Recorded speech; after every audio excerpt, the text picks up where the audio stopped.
Ya, salam sejahtera buat saudara kita semuanya yang khususnya yang tinggal di DSCM Banjarmasin. Secara khusus saya menjumpai Bapak Ibu sekalian karena ada satu hari istimewa yang sedang kita syukuri kepada Tuhan, yaitu ulang tahun ke-22 DSCM Banjarmasin. Saya percaya semua hamba Tuhan yang melayani, gembala, pengerja, semua, volunteer, pemusik, pemuji, pendoa, guru-guru sekolah minggu, semua yang terlibat dalam pelayanan pekerjaan Tuhan di Banjarmasin, diberkati dan terus dipakai oleh Tuhan. Khususnya bagi seluruh jemaat yang beribadah dengan tekun, yang menaruh pengharapan terus kepada Tuhan. Percayalah, rancangan Tuhan itu indah. Segala janji yang dia ucapkan itu pasti digenapi. Dan saya percaya melalui ulang tahun ini akan semua pengerja dan seluruh jemaat akan bersatu padu, bergandeng tangan untuk menjalani segala sesuatu yang Tuhan kehendaki, yaitu rancangan Tuhan, kehendak Tuhan, dan perintah-perintah Tuhan. Saya percaya semua saudara yang sudah percaya kepada Yesus Kristus Tuhan, saudara menyerahkan hidup saudara hanya bagi kerajaannya, bagi kemuliaannya. Saya percaya itu semua akan jadi kesaksian, menjadi bukti bahwa di Banjarmasin ada orang-orang yang takut akan Tuhan, yang beribadah dengan tekun kepada Sang Juru Selamat, Yesus Kristus Tuhan, yang kita nantikan kedatangannya kedua kali. Saya percaya apa yang dirancangkan itu pasti terjadi. Saudara yang kasih Tuhan, dalam kesempatan ini mengingat akan kedatangan Tuhan yang semakin dekat, semakin singkat, melalui tanda-tanda zaman yang sudah dinyatakan kepada kita sekalian, apapun itu. Semuanya menandakan terjadinya perubahan-perubahan. Dan perubahan bukan saja perubahan biasa, tapi perubahan-perubahan yang radikal yang Tuhan kehendaki untuk menyadarkan seluruh umat manusia bahwa kedaulatan hidup itu ada di tangan Tuhan. Saudara yang dikasihi oleh Kristus Yesus Tuhan, pertama berbahagialah saudara, karena saudara semuanya adalah umat yang telah ditebus, yang telah menjadi milik kepunyaan Allah. Ditebus artinya pengampunan dosa sudah saudara terima. Dan saudara punya hak untuk menerima keselamatan. Bahkan punya hak untuk masuk ke dalam kehidupan yang kekal. Apa sekarang yang harus kita lakukan sebagai manusia baru, sebagai manusia yang telah ditebus untuk menjadi milik kepunyaannya? Yaitu orientasi kita, orientasi kehidupan kita harus berubah. Kita memang masih hidup di tengah dunia ini.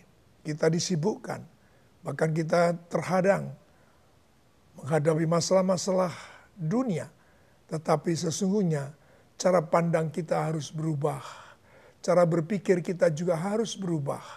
Sikap hati kita terlebih-lebih harus berubah. Karena kita semua adalah milik kepunyaan Allah yang sudah mendapatkan waris kerajaan surga untuk menerima kehidupan yang kekal. Sementara saudara dan saya hidup di dunia ini untuk menjadi saksi, untuk menjadi contoh, menjadi teladan, menjadi pemberita kabar baik, bahwa di dalam Yesus Kristus sajalah ada keselamatan. Dalam Yesus Kristus sajalah ada kehidupan yang kekal. Karena keselamatan yang Tuhan sediakan itu adalah keselamatan anugerah, keselamatan kasih karunia, keselamatan pemberian. Bukan oleh karena upaya, usaha, daya upaya kita. Tetapi adalah anugerah, pemberian. Dan pemberian itu dinyatakan dengan sangat sempurna melalui kematiannya di atas kayu salib. Pada bulan depan ini kita akan memperingati bersama dengan seluruh gereja Tuhan di seluruh dunia. Memperingati satu peristiwa besar, karya penebusan Tuhan untuk manusia. Ini sungguh harus menjadi berita besar. Ini harus menjadi berita yang mengemuka hari-hari ini. Karena masih begitu banyak orang yang tidak percaya bahwa Yesus Kristus yang adalah Tuhan itu telah datang ke dalam dunia menjadi manusia, mengambil rupa sebagai seorang hamba, dan taat sampai mati di atas kayu salib, semata-mata hanya untuk keselamatan manusia. Saudara yang kasih Tuhan, maka berbicara tentang hal ini, saudara dan saya harus sungguh-sungguh mengambil langkah untuk mengubah orientasi kehidupan. Jangan sampai kita kemudian telah mengiring Tuhan, tetapi belum mengetahui rencana Tuhan. Kita sudah sekian lama beribadah kepada Tuhan, tetapi kita tidak tahu ke arah mana kita akan dibawanya. Satu peristiwa dalam Injil Matius pasal ke-23. Saudara mengetahui bagaimana sikap daripada Petrus ketika itu. Dia sudah mengambil keputusan untuk meninggalkan pekerjaan awalnya, yaitu sebagai seorang nelayan. Dia mengikut Yesus kemana saja Yesus pergi. Dia mendengar kisah-kisah tentang kerajaan surga. Dia mendengar segala sesuatu. Dia juga melihat tanda-tanda yang dinyatakan oleh Yesus, yaitu kuasa dan mujizat Tuhan yang luar biasa. Saudara yang kasih Tuhan, mujizat demi mujizat itu sebenarnya juga ingin membuktikan bahwa dia tidak datang dari dunia ini. Karena mujizat yang dikerjakan adalah sesuatu yang luar biasa yang dinyatakan. Bahkan bukan saja soal makan bagi 5.000 orang, bagi 4.000 orang, yang buta melihat, yang tuli mendengar, yang lumpuh berjalan, tetapi Lazarus yang mati pun dibangkitkan. Kalau dia bukan datang daripada sorga, mana mungkin hal itu akan terjadi. Maka kembali kepada orientasi kehidupan harus berubah. Terlebih di zaman akhir, di masa-masa akhir zaman ini, adalah menjadi orang-orang yang sungguh-sungguh berkenan hidup kita di hadapan Tuhan. Apabila kita memiliki orientasi hidup sebagaimana yang Tuhan kehendaki. Saudara pasti sudah mengetahui Yesaya 55 ayat 8. Dia pernah berkata bahwa rancanganku bukanlah rancanganmu. Jalanku juga bukanlah jalanmu. Setinggi langit dari bumi, demikianlah perbedaannya. Orientasi kehidupan hari ini sebagai manusia baru, sebagai milik kepunyaan umat Allah. Kita memang masih hidup di tengah dunia ini. Tetapi orientasi kita hidup adalah orientasi ke arah surga. Orientasi hidup kita harus ke arah ke atas. Orientasi kehidupan kita harus menuju ke atas. Sebagaimana yang dikatakan dalam Kolose pasal yang ketiga itu. Bahwa saudara dan saya dianjurkan, disarankan, diperintahkan bahkan. Kalau kita sudah menjadi orang-orang percaya, yang sungguh-sungguh percaya bahwa ada kedatangan Tuhan Yesus kali kedua, ada kebangkitan, maka saudara dan saya harus mencari perkara di atas, memikirkan perkara-perkara di atas. Kisah yang saya maksudkan tadi adalah ketika Yesus Kristus meneguhkan kembali bahwa dia datang itu bukan hanya sekedar membuat mujizat. Dia datang bukan hanya sekedar untuk memberitakan kabar baik. Di dalam namanya ada keselamatan. Bukan hanya sekedar itu. Tetapi rancangan utama dia datang ke dalam dunia adalah keselamatan umat manusia. Dengan cara dia harus menderita, dia harus mati di atas kayu salib. Itu berita diulang-ulang kepada para murid. Seperti yang saya ingin sampaikan dalam Matius 16 ayat yang ke-21. Sejak waktu itu Yesus mulai menyatakan kepada murid-muridnya bahwa ia harus pergi ke Yerusalem dan menanggung banyak penderitaan dari pihak tua-tua, imam-imam kepala, dan ahli-ahli Taurat, lalu dibunuh dan dibangkitkan pada hari yang ketiga. Tetapi Petrus menarik Yesus ke samping dan menegur dia. Katanya, Tuhan, kiranya Allah menjauhkan hal itu. Hal itu sekali-sekali takkan menimpa engkau. Maka Yesus berpaling dan berkata kepada Petrus, enyahlah iblis, engkau suatu batu sandungan bagiku. Sebab engkau bukan memikirkan apa yang dipikirkan Allah, melainkan apa yang dipikirkan manusia. Jelas sekali saudaraku, Yesus tegas. Rencana tidak berubah. Rencana harus digenapi. Sekalipun itu merupakan satu penderitaan bagi dia. Tetapi rencana itu harus terjadi. Sebab sedemikian besar cinta kasih Tuhan kepada umat manusia, kepada dunia ini. Dia tidak menghendaki seorang pun binasa. Dia menghendaki supaya semua orang selamat menerima hidup yang kekal. Sehingga inilah yang harus kita mengerti. Memikirkan perkara di atas, memikirkan rancangan Tuhan. Memikirkan kehendak Tuhan. Memikirkan apa yang menjadi perintah Tuhan atas kita. Ini yang harus kita utamakan. Sebab kalau orientasi kita masih ke bawah, ke dunia, kita akan terseret arus dunia. Kita akan terikat, kita akan terjebak. Ya, dengan kesohoran nama, dengan kepuasan hidup, dan lain sebagainya, termasuk hawa nafsu dan lain sebagainya, kita akan terikat.